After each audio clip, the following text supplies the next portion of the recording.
Hi, we are back. And for those of you who don't know, I am Ria and this is my mother, Ami. Ami is a certified dermatoglyphics expert. She's also a parenting coach and a certified NLP counselor. And what is one more thing that you do? Memory trainer. She's also a memory trainer. That's a long hyphenated designation to have. But as multifaceted as she is, today she's going to go to a very basic topic that she usually handles with like a lot of her clients, that is parenting. And today we want to dive into parenting at a very base level of things, at a very introductory beginner level. So if somebody wants to understand what is parenting and what is it that she does or what is it that any parent needs to do, I think we will start the conversation from there. Yeah. So just to start, can you tell me what does parenting mean? So parenting, in my eyes, is very different from what people perceive parenting as. So can you tell me what do you think people perceive parenting as versus what do you think parenting is? So when people want to know about parenting, it is more of what not to do with the child. What is to be done with the child? How should be our attitude towards children? What can be correct? How to discipline? Etc. Okay. But in my eyes, parenting is way more different than all these aspects. To me, parenting is 50% how a parent is from within. That's interesting. 25% is how is the relationship between the two parents, if at all they are co-parenting their child. Right. Yeah. And 25% is then how you are with your child. That is only 25%. Wow, that's interesting. So you can sort most of the concerns that you have with respect to parenting just by streamlining or aligning your own self. Wow. You know the basic, right? You can give only what you have. Yeah. So if you are happy as an individual, if you are satisfied in your life, you will radiate that. That's true. Yeah? Yeah. So 50% of work in parenting is once a parent understands how to align themselves and how well you are able to manage your emotions. Right? Makes sense. If you are able to manage your emotions and you are not displaying it, see, there is nothing wrong in being emotional. But what I feel is your reaction shouldn't be emotional. What is the difference between... So emotions are natural to all human beings. If someone does something wrong or there is a situation which is difficult for me to handle, I have all rights to get angry. Yeah. But I cannot pour that anger on other people. I cannot start shouting on other people. I cannot react physically by throwing things, banging the door. So it is okay to feel emotional, but you should know how to channelize your emotions in healthier manner. There are so many different ways to channelize your emotions, right? Makes sense, yeah. So if a person has learned this particular art, lot many things in life can be sorted out. Yeah, makes sense. No, so this is the first thing. That makes a lot of sense, but tell me, like, what are some ways in which you channelize your anger? So, as I told you, I think little differently in different situations. So when you both were very young, at times when I used to get angry, I used to shout on you, I used to realize that something is not right. I need to change something. So then I started crafting my conversation in such a way that I will think from the outcome perspective. Say, for example, if I am angry and I am about to shout, I will think that if I do this, what is the outcome? What will be the impact on Ria if I behave like this? And that is the impact I want on my child. So you would say that your primary focus has started to shift to the outcome. Yeah. How will it affect your child? And slowly and gradually I started implementing this in most of the areas in my life. Interesting. And it has helped me a lot. Can you give me an example? One example where I have put the maximum efforts is in parenting. If you ask for a permission, the way I react, I know that next time then you won't ask me for my permission. I will. So every time I respond, I would say, will be very mindful. I want to be present in my children's life. Got it. What can I do that I will be present? So what are like certain positive ways of reacting versus what are some not very great ways of reacting? So first I would say, what are the not great ways of reacting? Impulsively shouting. See, whenever you are shouting, please understand you are venting out your emotions. You are not doing something to make positive impact on your child. Right. Yeah. So first and foremost, important to stop shouting. Secondly, if at all, you know how much I am against hitting. Yeah. And as I told you earlier, I want to have one movement of no hitting children. Let's see when can we do that. But secondly, if you have something in your hand, you are angry, you are about to throw it, you are about to bang the door or hit your child, it is very important to take a step back, because these kind of behaviors are going to leave scars for lifetime on your child. How will an individual feel when an individual is hit? Like you will feel hurt, you will feel like you don't matter, like you're beneath someone, and Yeah. And like I also don't think that it's like nobody has the right to be hitting another individual. Like there is a personal boundary, and it is also not okay to be just going into someone else's boundary like that. Yeah. So that is the second thing. Got it. So basically, as we say, reacting versus responding. Interesting. Reaction is whatever comes to your mind, you are just displaying it without even understanding the impact of your behavior. Right. And responding is mindfully responding to the situation to get the positive outcome. And what are some positive ways of reacting? Like, for example, your child suddenly asks you about something, but you, like, internally you get a little irritated or annoyed or something, and your first reaction is genuinely to just shout. But let's say you decide, okay, this time I don't want to shout, but what is the next step? Like, do you just not talk? Do you just take a deep breath? What do you suggest? Pause. Pause, okay. Pause is a word which can do wonders in every person's life. Yeah. So just pause and think that if I respond in this particular manner, how the conversation will look like. Yeah. Yeah. And then craft your conversation first in your mind. Yeah. So this requires a little bit of practice. So initially, once you start practicing this, it's not that immediately you are going to get it. That's true. So initially, what will happen is you will still shout, but then there will be a reminder that I think I shouldn't do this. Fair. I used to experience this long back when you both were very young. So then with practice, this thing will come. Then next time when you are about to shout, you will get that reminder that, yeah, I decided I don't want to shout. Wow. Let me pause. Let me drink a glass of water. Breathe. Yeah. And then let me craft my conversation properly. So from based on what you said, some negative ways of reacting could be shouting or hitting or throwing or banging things. Yeah. Whereas in opposed to that, the better and positive ways of reacting or rather responding could be pause, like taking a pause, taking a deep breath, or maybe just drinking some water and crafting the conversation in your head before you move forward. If you are not able to craft a conversation, you can speak to someone who can help you to, many a times situation can be a little difficult to handle. It's not easy, yeah? Being a parent, it's not easy to handle each and every situation. You may not know how to craft your conversation in that moment. I know, but if you don't know what to do in the moment, like, do you just say, okay, let me get back to you, and then... Yeah, be honest. Yeah. Currently, I do not have an answer to give you. Yeah. Give me some time. Let me think. Yeah. I will get back to you. Yeah, and if you are not able to think, it is a new situation in front of you, you can take someone's help. Yeah. No, that makes sense. So we were talking about how to align yourself so that you are happier in your life, you are more contented in your life. So as I always say, take parenting as a role.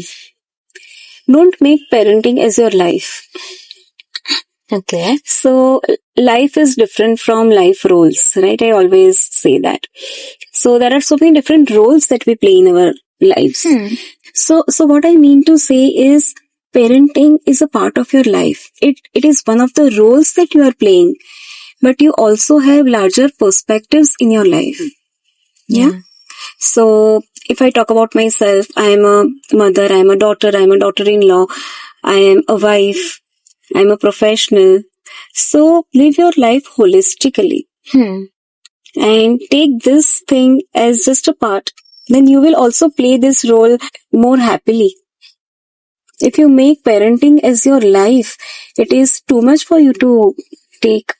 Interesting. It'll become very stressful. Try to do things which makes you happy. So when I say 50% is how a parent is within, try to make yourself little calm, happy, peaceful, mindful. Most of the things will get sorted. And how to do that? Do meditation, learn healing techniques if it is required. Yeah. Join sports, join a performing art. Join a group or community which you think resonates with you. Yeah. And so basically, how you are really impacts so many different areas of your life. Yes. Absolutely. Yeah. But currently we are focusing on parenting, so from parenting perspective. So you talked about your relationship with yourself. That is according to you, that's the 50% of the whole. Yeah. And then coming next to your relationship with yourself. Yeah, so if both the parents are parenting the child, like mother and the father together are parenting the child, their relationship also matters. Yeah, so we say that the best gift you can give to your child, which is priceless, is your relationship with your spouse. Yeah. And when I say your relationship with your spouse, it is basically how you respect your spouse. Yeah. Overall, not just in front of your children or other people, but within your heart, how much respect you hold for your spouse. Makes sense. Because it shows in your behavior, in your action, in your thoughts, everything. And the last thing you said, 25% that remains is actually... but sorry, let me give certain techniques also to work on both the sides. So it is very important for both the parents to respect one another. That is first thing. Secondly, to be on the same page about parenting. Yeah.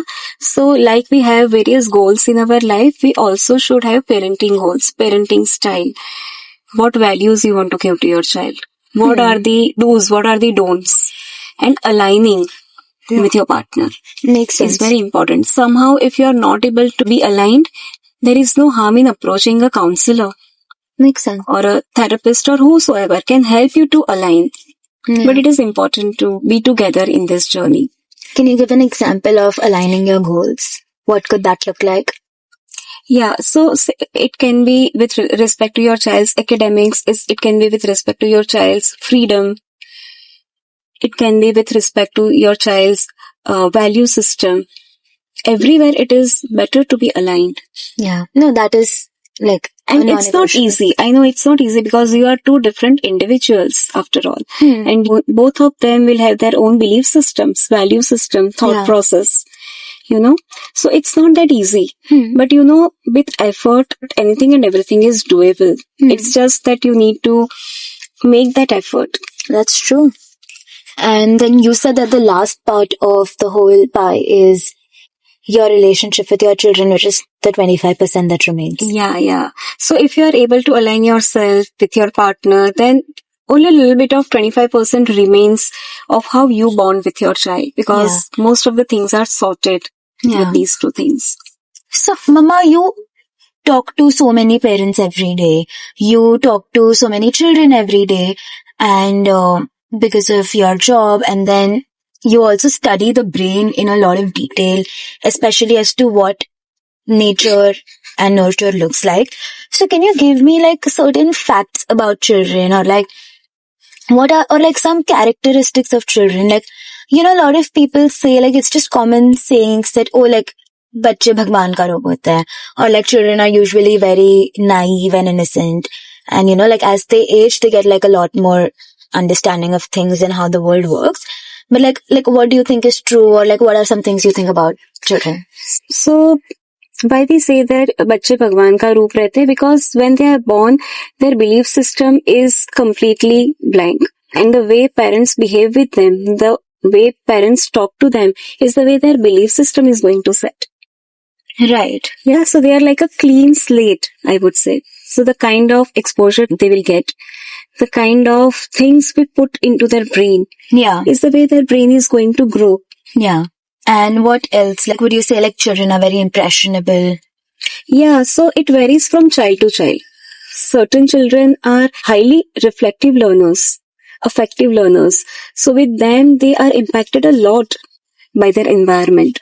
Right. But overall, children take a lot from their environment. And that's why we say that just by setting the right kind of environment around, a lot we can do with the child.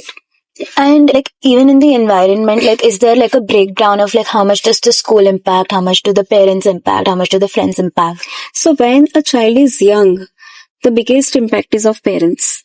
Then as they grow, they are impacted by their friends, the environment, and parents' impact is little less Interesting. comparatively. But when they are young, at least till the age of 14, 15, parents certainly impact a lot. So just imagine how much a parent can do Yeah. when the child is young.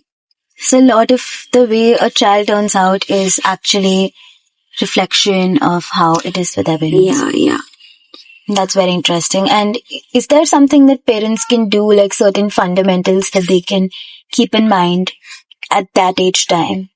Yeah, so when the child is young, or even I would say till the age of 14, 15, you can do a lot to set the right kind of belief system. Yeah. So the way you are going to talk to your child. So what I said in the beginning of the video, that when you craft your conversation in such a way that you are looking at how your conversation is going to impact your child's brain.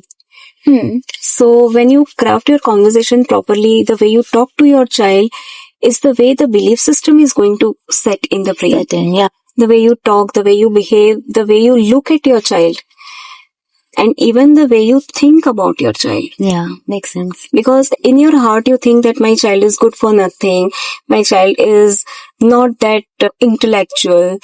If you think like that, that is the way your conversation will be. That is the kind of vibe that you will give to your child.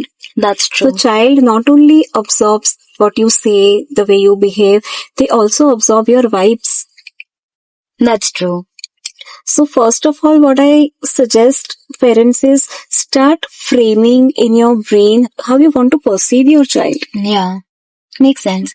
Are you saying that even if you don't say something, but if you're thinking that the vibes are going to impact? Yeah. Imagine. Oh my God.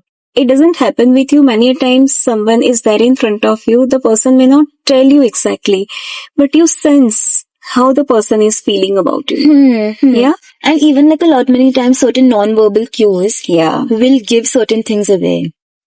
And see, when you see your child, when the child is young, you cannot determine how the child will be. Yeah. Once the child is an adult. That's true. So then believe that your child is amazing.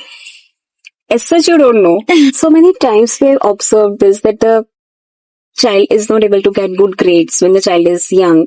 But after finishing school, college, the child is able to do so well. Yeah. So you never know at what age an individual is going to start showing that intellect, will start flourishing.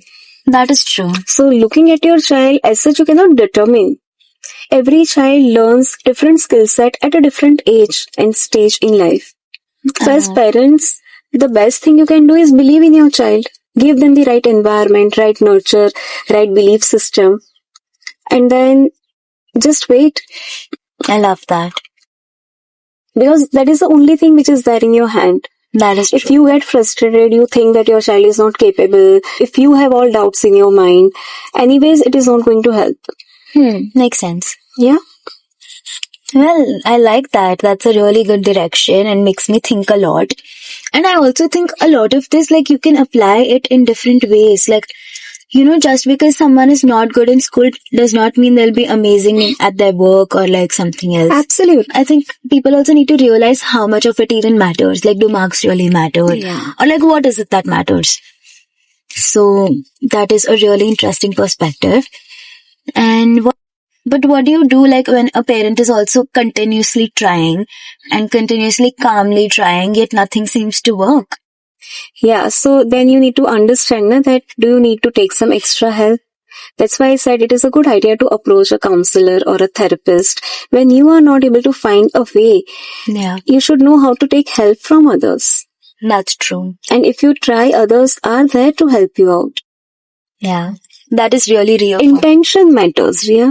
If we want to do something, we do it. Na? If we want to eat an ice cream at 12 a.m., 1 a.m., we order. We find out which place is open. Let's go, let's eat. So when you have intention to do something, you anyway, which ways do You'll it. find out a way. Yeah. So nothing comes very easily in life. But you should have that clarity that, yeah, this is what I want in life and I will find out the ways to do it, to get it. Yeah. I think for a beginner, like for someone who's just trying to understand what parenting is, I think this gives a pretty rounded, Yeah. like approach to it. And I also feel like it's like a lot of steps. It's a journey. It's a journey. So I think that should be it for now.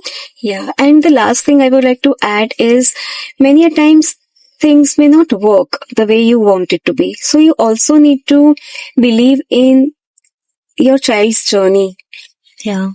And have faith in it. So before we conclude, would you like to leave our audience with any message? So one thing I would like to say, Ria, is many a times I have seen parents, they feel guilty about their parenting, that they have not done the right thing or they could have done it in a better way. So the only thing I would like to say is, as anger is a negative emotion, so is guilt. And guilt is far more harmful than anger. So don't do that. Do your best and then leave the rest to your child's journey. That's a really nice point. Yeah. I love that. Well, anyway, thank you so much for this. And I'm glad to be back. I'm glad to be doing this. And yeah, let us know what else you would like to see from us and comment down below. Thank you so much. Thank you so much. Bye. Bye.